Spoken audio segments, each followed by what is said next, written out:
Então, só para informar também a vocês, né, que mais provavelmente em 12 de junho, na Copa, né, estaremos em greve também, as universidades federais, endossando aí esse time dos lutadores, né? Obrigado, Ana Paula. Jeane.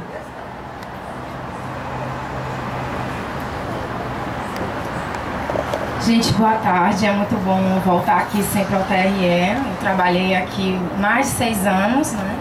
Especialmente no interior. E agora sou servidora no Ministério do Trabalho e Emprego. E vou trazer um pouco aqui para a gente discutir, fazendo um diálogo com o que o palestrante colocou, a respeito dessa situação hoje, dos trabalhadores, das relações de trabalho e o que foi colocado agora nesse governo do PT, né? Então, assim, eu trabalhei durante praticamente 2 anos no oeste da Bahia e vivenciei empiricamente essa situação do agronegócio, né?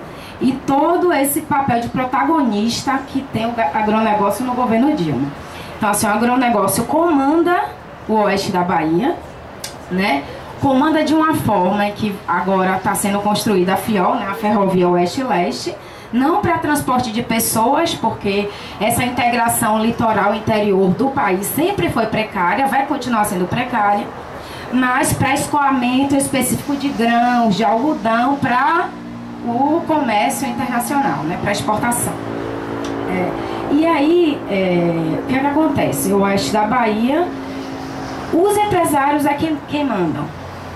Então, a gente vê situações, inclusive, dos próprios sindicalistas, dos próprios sindicatos, adotarem o discurso do patrão, né? Então, eu fiz uma palestra lá falando sobre jornada de trabalho, em que a gente dizia, olha, se eu encontrar um acordo desse gênero, que estabelece jornada semanal de 60 horas durante a safra, ou seja, o cara teria que trabalhar durante 3 meses, 60 horas semanais, para cumprir uma jornada de 10 horas, às vezes até chegando em 12, nós vamos descaracterizar e colocar tudo como horas extras, né? E aí o próprio sindicalista, o próprio dirigente sindical foi lá e se contrapôs à posição da fiscalização, dizendo não, que é mais interessante para os trabalhadores. Não é mais interessante para os trabalhadores, é mais interessante para o patrão, que contrata menos, e para o trabalhador sempre é um prejuízo, porque tem gente que morre, né, por conta dessa jornada exaustiva. E aí, quando os órgãos governamentais que são responsáveis por essa regulação do mercado de trabalho têm uma posição mais firme, aí vem a situação, né? Voltamos à situação do coronelismo, do latifúndio da época da escravidão. Então, os auditores fiscais de barreira sofreram ameaça de morte, com situação assim, mais ou menos concreta, de perseguição. Então, olha a situação que a gente está colocado. E eles comandam o oeste da Bahia. Tem um trânsito direto com o Congresso Nacional, tá? Então, assim, e aí o que é que a gente observa? Enquanto tem esses órgãos de regulação das relações de trabalho, como o Ministério do Trabalho, Justiça do Trabalho, Ministério Público do Trabalho, o governo do PT tem precarizado esses órgãos, e aí quem pede é o trabalhador. Precarizado de que forma? Em 2010 teve um concurso que adentrou o órgão 465. O último concurso adentraram 100 auditores fiscais, mas 100 auditores fiscais para todo o país. Isso significa que para a Bahia vieram, depois de 4 anos sem concurso, 7 auditores fiscais do trabalho. Isso significa menos fiscalização, mais precarização, mais descumprimento da legislação. E um descumprimento que eles têm certeza que o ganho final vai ter ganho final. Por quê? Quando ele chega na Justiça do Trabalho, os juízes do trabalho têm meta de acordo. Então, o que é que acontece lá? Ele prefere não pagar a rescisão, porque sabe que quando chegar na Justiça do Trabalho é mais interessante para o juiz tentar um acordo com o trabalhador sendo lesado e abrindo mão de direitos que ele não poderia jamais abrir mão, como 40% do FGTS. Então, assim, por que eu estou fazendo esse panorama? Para dizer assim, que o governo do PT para a classe trabalhadora foi uma desgraça.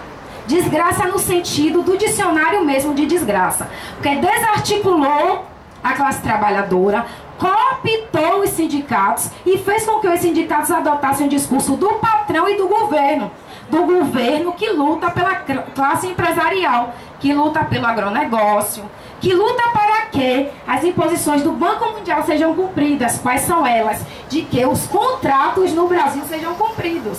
Isso quer dizer o quê? Que o nosso judiciário, ele não pode descumprir um acordo, um contrato, porque senão os investidores internacionais, eles não vão ter segurança jurídica para investir no nosso país.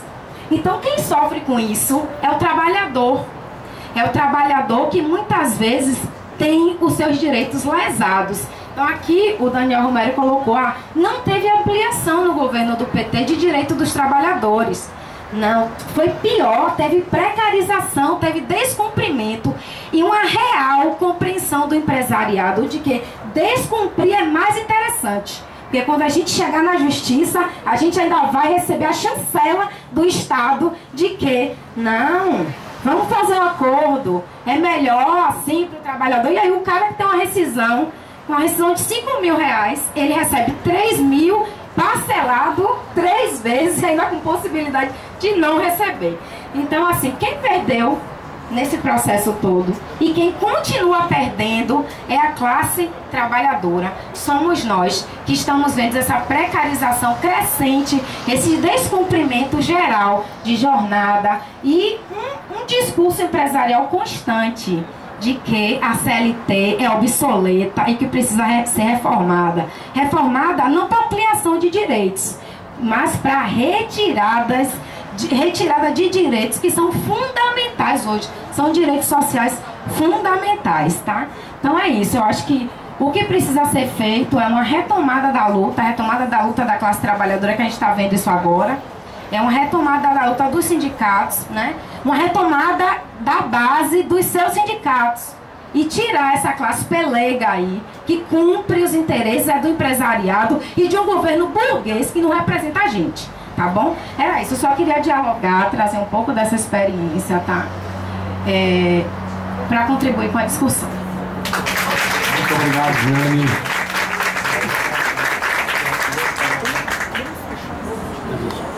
Ivan, vamos lá, Ivan.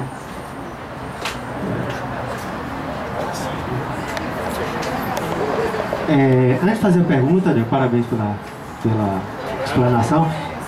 Eu não sei se todo mundo viu essa entrevista de ontem, não é pergunta não, mas é só para alimentar aqui a discussão. O dissídio coletivo dos rodoviários aqui ia ser julgado, está falando aqui nos bastidores, e por isso que eu trago aqui.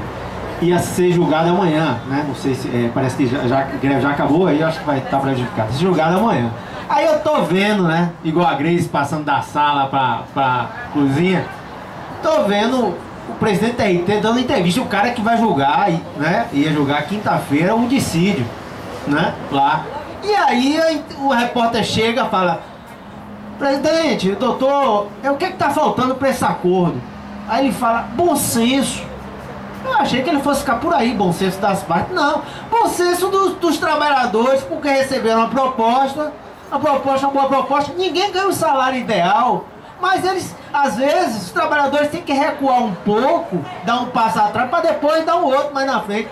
Imagine só, o cara vai julgar o presidente da RT, tem até um colega que trabalhou com ele aqui, ela falou: esse cara não é fácil, eu me lembro. O cara vai julgar o DC, já tá dando para que o funcionamento dele. E sempre, vocês já viram, sempre quem é que tem que dar um passo atrás é trabalhador. Só, como diz Jair, só dessa ripa em cima do trabalhador, rapaz. Imagine só. Então é só para você ver como é que tá a situação. Quando a gente fala aqui que o judiciário não é acabou a última trincheira é o judiciário, não é mesmo. Só a gente mesmo como categoria. Mas a pergunta é a seguinte: a gente tá vendo aí uma desmotivação geral com relação à Copa do Mundo. Você comentou aqui, a gente tá em outros estados, a gente vê essa coisa, até quem gosta muito de futebol mesmo, nem parece aquilo que você falou, nem parece que a Copa é aqui. E a expectativa assim que eu tinha, né, que as manifestações ocorressem próximo da Copa e tal. tão grandes ou maiores do que a de junho de 2013. Você falou aí, não espere a mesma manifestação de junho de 2013. Eu queria que você avançasse nesse assunto, dissesse por quê em relação a em outro momento ou por causa da própria repressão. Obrigado, Ivan. E Daniel vai responder esse bloco agora, gente. Fique à vontade, viu?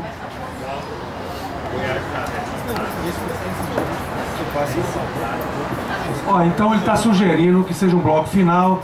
Quem tiver mais alguma dúvida, gente, vem agora, essa é a hora. E aí? A Regina quer falar. Pronto, Regina. Na verdade é o que o Fred já tinha apontado em relação ao programa de Mais Médicos.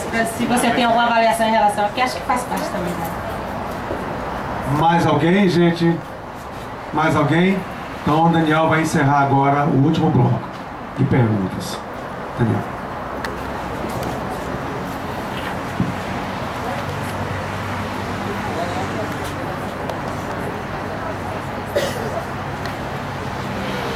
Bom, começar então também pela ordem aqui, né? Vou tentar ser mais telegráfico, mais objetivo, né? Vocês já viram que eu falo bastante, né?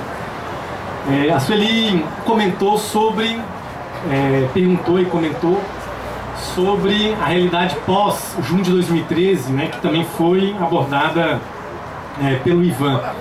E que agora nós temos duas situações, né? Que eles estão fazendo política para além do voto e o outro que tem se readequado a junho de 2013, né? Se eu não me engano, essa foi a avaliação que a Sueli colocou. Sendo bem sintético, né? Sendo bem sintético, a avaliação que acho que nós temos aqui. Junho de 2013 foi uma explosão, né, de um descontentamento, de uma revolta popular que não é comum em lugar nenhum do mundo. Não é só que não é comum no Brasil. Um processo que inesperado, né? Eu truco aqui, se alguém imaginava que junho de 2013 iria ocorrer, tenho certeza absoluta. Nem a mãe de Iná sabia que junho de 2013 ia ocorrer. É um negócio extremamente raro na realidade política de qualquer país, particularmente no Brasil, que expressava um descontentamento que estava, né, latente e que, felizmente, na minha opinião, explodiu nesse momento. E pegou principalmente um setor da população muito jovem, que, diferente do que aparecia na televisão, não era de uma classe média tradicional, né? Depois, pesquisas que foram feitas sobre durante essas manifestações, era de uma juventude em que 70%, né, dos que participaram das manifestações de 2013, 70% trabalhavam, se localizavam em trabalhos relativamente precários, né, como eu falei, telemarketing, comércio, etc. Era uma juventude trabalhadora que morava em regiões relativamente afastadas dos principais, as regiões mais valorizadas da cidade, e que sofriam na pele os problemas do serviço público de baixa qualidade. Não era efetivamente, talvez no comecinho fosse uma classe média mais tradicional, mas os setores mais populosos, não era esse setor, não era esse perfil, melhor dizendo. E é uma população que nunca havia participado de grandes mobilizações, nunca havia participado, na verdade, praticamente nenhuma mobilização. Por isso é a novidade e é a explosão, né? Talvez por isso seja a novidade e a explosão. O que nós estamos vivendo em 2014 não é mais esse perfil. Em 2014 são setores organizados, são categorias profissionais que estão nas ruas, né? Garis, rodoviários, construção civil, judiciário, servidor público, fazendo as manifestações que nós já fazíamos antes, só que agora numa conjuntura política diferente. Essa é a novidade. Nós estamos lutando como sempre lutamos, só que num Brasil que não é mais o Brasil do mesmo, em função principalmente desse junho de 2013. A novidade é que esse ar de 2013 possa nos influenciar todos nós, os trabalhadores que sempre estiveram lutando e organizados, e destaquemos, né, nas nossas mobilizações aquilo que de fato é diferente, que é a capacidade de unificar essas lutas. Isso é muito difícil e esse é o nosso principal desafio, nosso principal esforço, tentar articular a luta desde o Gari lá do Rio de Janeiro com a luta do auditor do trabalho, do judiciário, do servidor público federal, né? E isso é preciso uma coordenação para isso.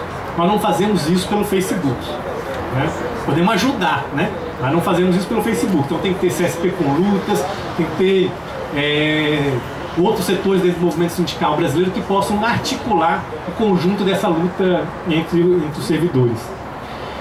A Jane fez uma observação, na minha opinião, intocável, né, muito boa, né, dando um exemplo claro, né, de um pouco do que eu estou querendo mostrar no Brasil, que nós não vivenciamos, nesse período do governo Lula e Dilma, um processo de combate à desigualdade social no Brasil. É o inverso, né?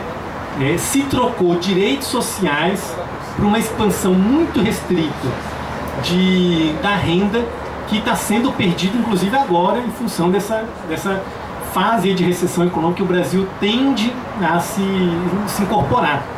E ela demonstrou como é que isso, de forma mais detalhada, mais concreta, como é que isso é um processo de quase que corrupção, né, entre setores do Estado, do patronato e do sindicalismo burocratizado no Brasil. Que nós somos diferentes, contra isso, e felizmente diferente, mas que somos minoria, né? Esse sindicalismo classista, de luta e combativo, ainda é minoria nesse país, né? É isso que nos divide, né, Sueli? Entre os otimistas e os pessimistas. Eu vou terminar a observação com isso, né? Minha fala e minha conversa com isso. Eu quero só, a partir dessa observação que a Giane fez, ela terminou a fala dela falando da necessidade, do discurso que os empresários fazem da necessidade de mudar a CLT, né? O tempo inteiro a gente ouve na imprensa, etc., falando, é preciso modernizar as relações de trabalho no Brasil. Nós sabemos que as palavras não são inocentes, né? As palavras, aliás, estão longe de serem inocentes. E além de não serem inocentes, muitas vezes elas expressam o inverso daquilo que elas de fato tentam demonstrar. As palavras, por exemplo, né, vamos dar um exemplo mais óbvio no Brasil. Partido dos Trabalhadores. É o partido do agronegócio, é o partido do grande capital. Ou seja, além da palavra não ser inocente, ela expressa justamente a sua negação, né? Bairro da Paz. Nada contra, muito pelo contrário, a população que vive no bairro da Paz, mas eles são, a população do bairro da Paz é justamente a população que mais tem condições de demonstrar que lá não é o bairro da Paz, né? Lá eu moro numa cidade, eu vim de uma cidade, Ribeirão Preto, que bem pertinho lá tinha um rio, né, que chama, o seu nome original lá atrás chamava Rio Cristalino. É o rio, é o córregozinho mais poluído da cidade hoje. Tudo isso, ou seja, quando os empresários vão na televisão falando da necessidade de modernizar as relações de trabalho no Brasil, eles são o bairro da Paz de Salvador, eles são o Partido dos Trabalhadores. Eles estão falando, na verdade, não é modernizar as relações de trabalho, é acabar com direitos sociais. Exatamente. O CNI, que é um sindicato patronal, né, uma confederação, na verdade, né, que é a Confederação Nacional da Indústria, lançou nesses últimos tempos, aí, nesse ano agora, um documento chamado 101 Propostas para Modernizar o Brasil e alguma coisa, etc, etc. Procurem lá no YouTube, na internet, essas 101 propostas, que na verdade se explicam em uma só, se resumem em uma só: retirada de direitos.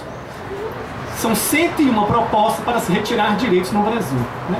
Essa é a proposta do empresariado brasileiro, e que uma parte disso está sendo comprada pelo governo Lula e Dilma, e que seguramente tem a anuência do Roberto Campos e que teria a anuência também do Aécio Neves, né? A observação da Regina, né, que são dos mais médicos. O que é o mais médico, né? É a demonstração de que o governo brasileiro é incapaz de oferecer uma saúde pública de boa qualidade no Brasil. Qual seria a única circunstância em que os mais médicos seria compreensível no Brasil? Se a gente tivesse vivido um terremoto, um cataclisma, precisasse de uma medida emergencial para poder contratar médicos. Emergencial. Não faz sentido nenhum um governo, um partido que governou o país durante 10 anos, organizar uma medida que implica precarização do trabalho no serviço público com o argumento de que a saúde pública no Brasil é precária. Como se eles tivessem descobrido isso ontem, né? Como se nós já sabemos disso há muitos anos, inclusive antes até do governo Lula ter começado. O Mais Médicos é uma medida eleitoreira que só se justifica através de que no Brasil não existe nada. Então, como é que o Mais Médicos se justifica?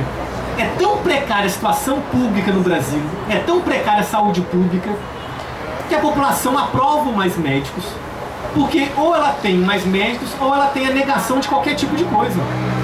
Então, numa situação de barbárie completa, o Mais Médicos tem a simpatia da população. Agora, só tem a simpatia porque essa barbárie favorece a posição do governo, porque foi ele que criou essa barbárie. Não que criou, mas que manteve essa barbárie, né? Ou seja, que fez com que essa barbárie que ele assumiu se mantivesse, né? Então, nesse sentido, o Mais Médicos deve, né, na minha opinião, ter nosso rechaço, nossa reprovação, mas não com o mesmo discurso que os Conselhos Regionais de Medicina fizeram, que era um discurso que tinha uma conotação em vários aspectos elitista, que é preciso oferecer, é preciso ampliar o serviço de saúde no Brasil, eles são extremamente precários, mas não nas condições de uma bolsa, não nas condições de uma precarização do trabalho e de precarização do serviço público, né? É preciso ter algo que nós já sabemos, que não funciona, mas nós já sabemos. Nós precisamos estatizar a saúde no Brasil, toda, universalizar o SUS, é estatizar os hospitais privados. Essa é a única maneira que nós temos condições de ter um SUS forte e que efetivamente atenda. Alguém aqui está satisfeito com o seu plano de saúde? Alguém está satisfeito com a saúde privada? Porque não é só a saúde pública no Brasil que está em crise. A saúde no Brasil está em crise. Os próprios médicos ganham pouco. Os médicos estão insatisfeitos com planos de saúde, os clientes são satisfeitos com planos de saúde. A saúde pública no Brasil, a saúde no Brasil está em crise. E ela está em crise porque existem dois modelos de saúde. Um que concorre, um que boicota o outro, que é a saúde privada, que boicota a saúde pública. Só é possível ter uma saúde pública de boa qualidade se nós tivermos apenas uma saúde pública efetivamente universal. Aí não vai precisar de mais médicos, não vai precisar de plano de saúde, não vai precisar de nada disso, né? Para fechar, o Ivan, e aí fechar também com a última observação da Suelida, por que não teremos junho de 2013, né? Na minha opinião, não teremos junho de 2013 em junho de 2014, né? Poderemos ter, quem sabe, em outros anos, né? Para deixar muito bem... revoltas populares com esse caráter de quase que insurreição de massas no Brasil é muito comum, foi muito comum. Junho de 2013 ela é rara, mas ela não é uma exceção na história brasileira, né? Nós já tivemos isso, né? Tivemos com Fora Collor, tivemos com a Direta Já, tivemos em vários momentos da história brasileira. Junho de 2013 faz parte desse fenômeno de luvas. Não vamos ter, na minha opinião, agora, por quê? Por dois motivos principais. Primeiro, que o governo brasileiro montou o maior aparato repressivo que nós estamos vivenciando desde o regime militar. Se teve algum governo que botou, né, para dar porrada em trabalhador, tal como fez o Médici, tal como fez Geisel, é o governo do PT.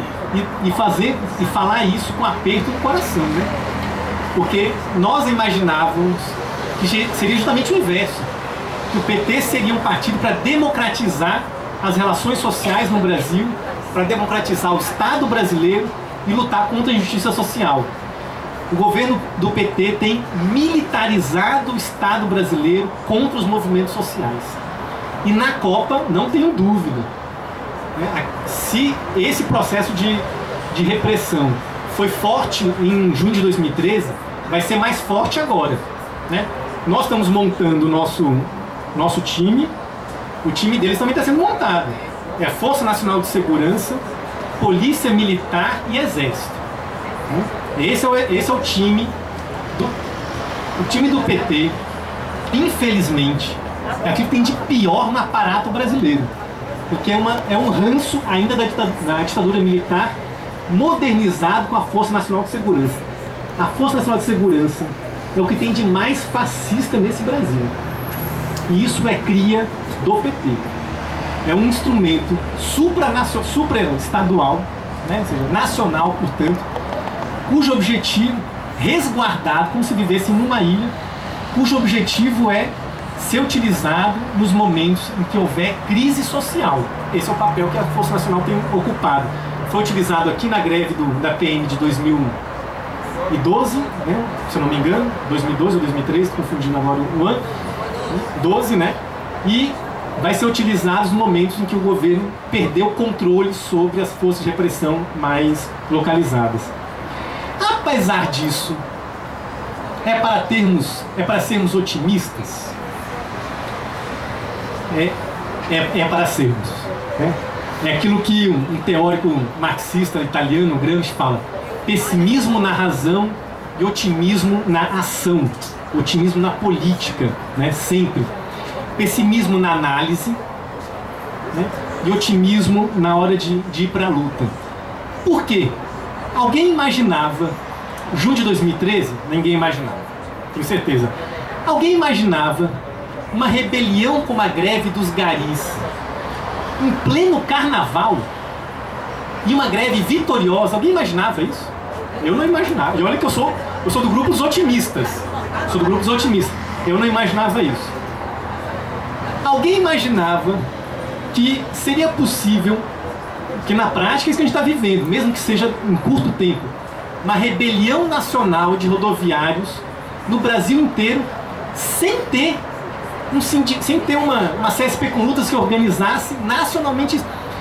Isso está acontecendo como rastilho de pólvora, sem ter coordenação nacional. Eu não imaginava isso. Eu sou do grupo dos otimistas. Ou seja, se nem os otimistas imaginavam que haveria tantas lutas nesse país, e ainda faltam 2 semanas para a Copa, que dirá então nas próximas 2 semanas, né? Esse país já ofereceu muitas novidades e muitas surpresas em toda a nossa história, né? Desde o século XIX, do século XX e no século XXI. A nossa geração, né, a geração principalmente que tem vivenciado essa nova experiência do governo do PT, ainda não mostrou aquilo que nós temos capacidade. Nós estamos ainda na fase de desconstruir aquilo que nos últimos 10, 12 anos foi colocado para nós, que é a revolta e a rebelião contra o governo do PT. Isso é o que eles têm mais medo, mas ainda não é a única coisa que nós temos capacidade de mostrar. Ainda temos capacidade de mostrar aquilo que nós vamos colocar no lugar. E o que nós vamos colocar no lugar ainda não vai sair das mesas, não vai sair de um estudo no escritório, vai sair das ruas. E isso, evidentemente, nós temos muita criatividade, nós temos de melhor. Por isso, tenho certeza que vamos nos encontrar muito ainda, vamos encontrar nessas atividades, vamos nos encontrar nas greves, vamos nos encontrar nas ruas, porque essa cidade é nossa, esse país é nosso e ninguém vai nos tirar isso. Muito obrigado, boa greve para vocês, boa greve para todos nós.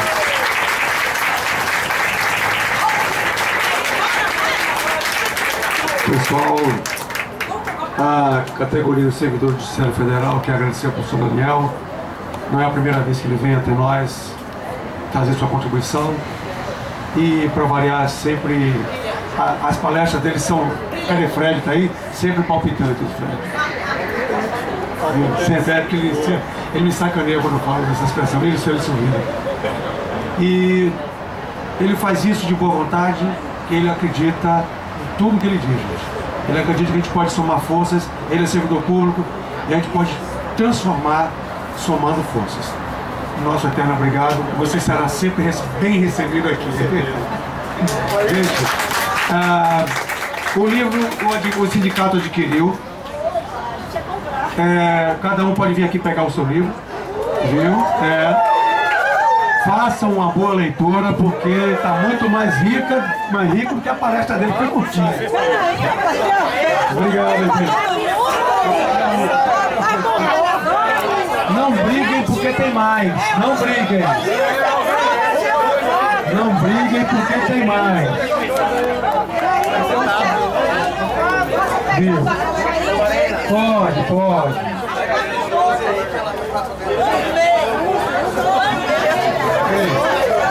Ele tá filmando a briga. Pessoal.